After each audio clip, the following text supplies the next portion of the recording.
Hi, you're watching Show Me the Smart Money. I'm David Grossman, and I'm delighted to have Jerry Hogenhout with me today in the studio. Jerry, welcome. Glad to have you here with us. Thank you. Thanks for having me, David. Okay, appreciate it. So let me first tell you a little bit about Jerry.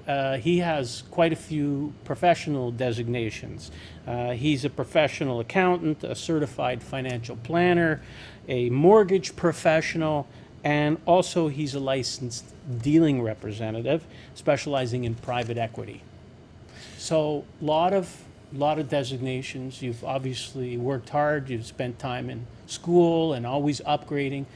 Jerry, why is this education and these certifications important? Well, they're important, but they've also, it reflects on the journey I've taken. So I've taken different journeys. I started, my financial career started as an accountant. Worked with Deloitte Touche in their tax department. I ran their small business department for about 10 years. So my foundation is tax. My interest went to financial services. So an accounting designation, you know, is not going to get you too far in that industry. You need the other qualifications. So I went into the financial services business, took the appropriate courses, and received the designations. And along that journey, it took me many different places. I was a mutual fund rep. I was a stockbroker, a mortgage broker. We got licensed as mortgage brokers. So lots of different areas of the financial services. So I was, a lot of it was just my own interest, wanting to really understand the different parts of the financial services industry and putting it all together into, you know, what I do today. So.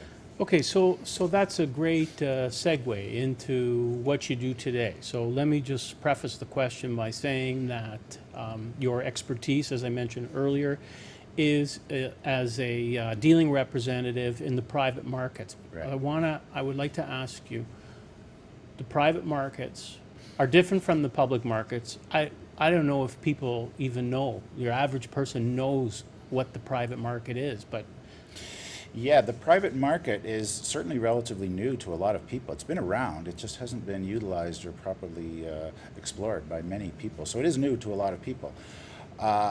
I ended up in that market. I'd spent a lot of time in the public market, stocks and mutual funds, and to make a really long story short, I was really, I guess, lost a bit of faith in that type of investing.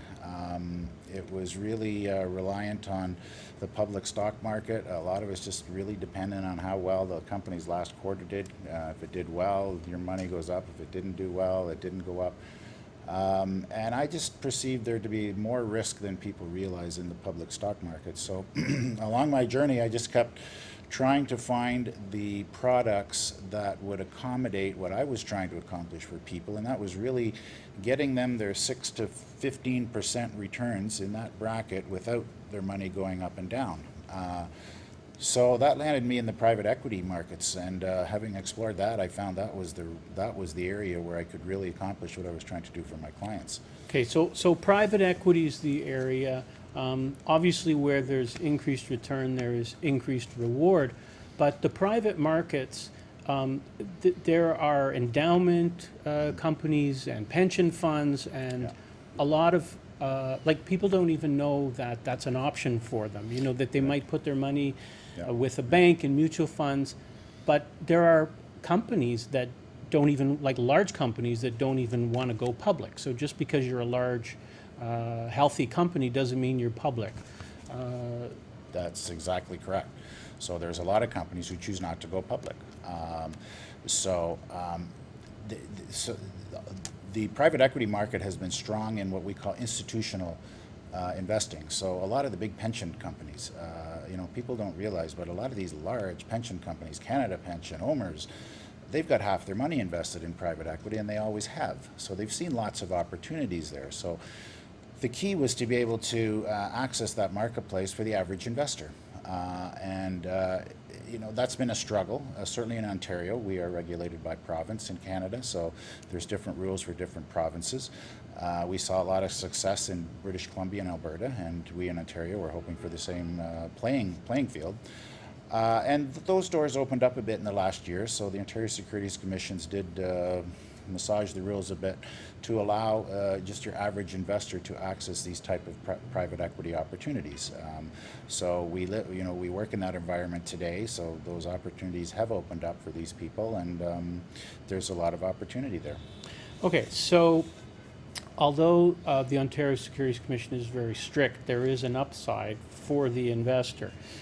You're a mortgage broker, I'm a mortgage agent, and I'm sure you know about syndicated mortgage deals that have been around for a number of years, which is governed under FSCO, rather than directly by the Ontario Securities Commission. So I've started to make do some research, and I'm currently trying to become a licensed dealing rep like you are, and I can see that the level of compliance under the Ontario Securities Commission is very high, and it does protect investors to a degree. I mean, can you, for example, there's concentration rules and other things that dealing reps are supposed to do that mortgage agents, not necessarily the case, to find out how much money can people afford to be putting away for an extended period of time into an illiquid investment. I mean, people need to know what they're getting into. Yeah, you've hit on a very good point.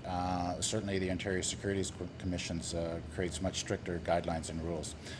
In fact, so much so that they're trying to get the mortgage lending industry under the Ontario Securities umbrella, away from FSCO. Rules and regulations are good. It protects the investor. I don't have any problem with the rules and regulations in the private equity business that are established by the Ontario Securities Commissions. I think it's very important that there's disclosure to the investor. There's rules that we comply with. As you say, there's concentration levels. There's many things, but those rules are necessary, and it still allows the investor many opportunities to pursue those type of investments. Yeah.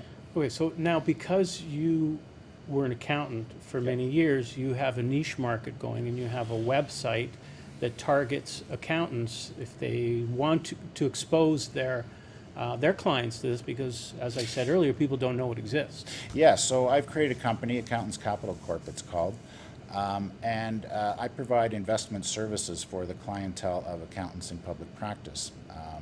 So that's been very well received for those accountants in public practice that do want to expand their services that they provide their clientele.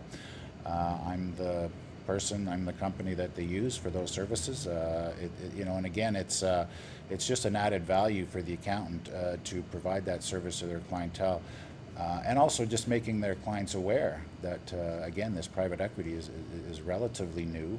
So it's important that to a lot of these accountants that their clients are aware of this avenue of investing. So, Jerry, talk to us about the tax situation, the tax benefits of some of these investments. I know, if somebody invests in a mortgage, for example, it's straight interest, which is taxed at the highest rate. Yeah, there's basically, anytime you invest money, there's basically three ways you're getting a return: interest, capital gains, or dividends. Interest is basically 100% taxed, capital gains is 1/2 taxed, and dividends, to keep it simple, let's say, is in the middle. So there are different ways that we get returns on our money. Sure, in a perfect world, capital gains, half of it is taxed. It's certainly the most tax-favored way of receiving money. But there's investments that only return interest. That's fine. I mean, I try not really to put the tax component into the return. You make money, you have to pay tax. If it's better to earn the money as interest and you're paying a higher tax, I don't think that's the end of the world, as opposed to changing your investment strategy just simply to get capital gains. But the private equity field there's lots of opportunity to have a mishmash of those returns. So when I look at different investment opportunities or companies or products, we look at it, I try to simplify it. We look at it from growth, and we look at it from cash flow. What creates the cash flow? What creates the growth? I like real estate. I've always liked real estate.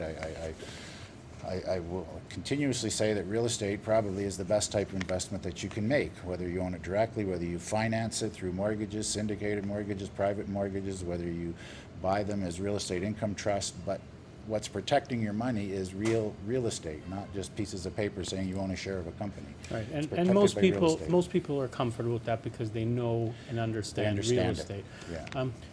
You have, I don't know if this was your invention, but I saw a video where you were talking about the children's home ownership plan. Child home ownership So, program. which seemed very creative. Is that Yeah, your? it is my creation, and it goes back to having disciplines in many different fields in the investment world. You need to be an accountant to really understand it. You need to be a financial planner to implement it. You need to be a mortgage broker to realize how the mortgage financing. So I did create it. I'm very proud of it. It's worked fantastic, and without giving a long version of it, it's basically using people's RSP money or locked-in retirement money, holding mortgages inside of that plan, and using that money to buy a rental property, which eventually can be sold to your child. So it's really all about helping people, parents or grandparents, helping their children or grandchildren accomplish home ownership. And the best time to start that type of program is when the child is born. Use the money in the RSP, buy a rental property, mortgage gets paid off in 20, 25 years, your newborn child is 20 or 25 years old, there's a house for them. It's hard, in this day and age, I have a real soft spot for kids, young adults trying to buy a house. Well, It's good luck. extremely hard. Good So- luck, and this, especially in the city of Toronto. It's not an easy thing to do. at So all. you've come up with a way that families can very creatively use the money use RSPs Yeah. that they have to help buy investments properties, which could be later sold or somehow turned over to their kids. That's the it's- basic idea, which is I mean, as a mortgage agent over the years, people have asked me from time to time about holding your own mortgage in your RSP, and it's not something that's done very often. No. But so I'm very glad that we met.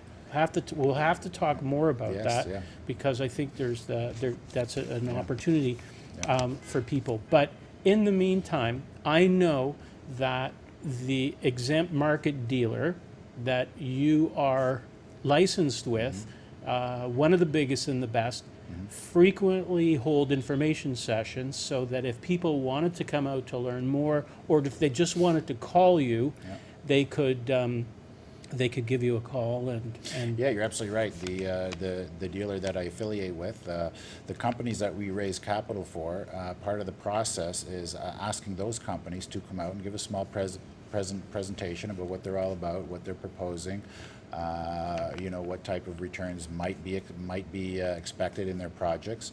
So it gives not only us but the potential investor a good opportunity to see what is available. It's very well received, and so yeah, people are welcome to come to those. There's no cost to attend. There's no commitment. We're not. It's not a sales night. It's just an information Education, night. It's an information. education night. So yeah, if people are interested in that type of thing, I'm glad to accommodate them. Okay, good. So your phone number's on the screen, your contact information, so people can contact you about that. Jerry, thanks very much for joining us in the studio today. I'm David Grossman. You just watched Show Me the Smart Money. Until next time, thanks for watching.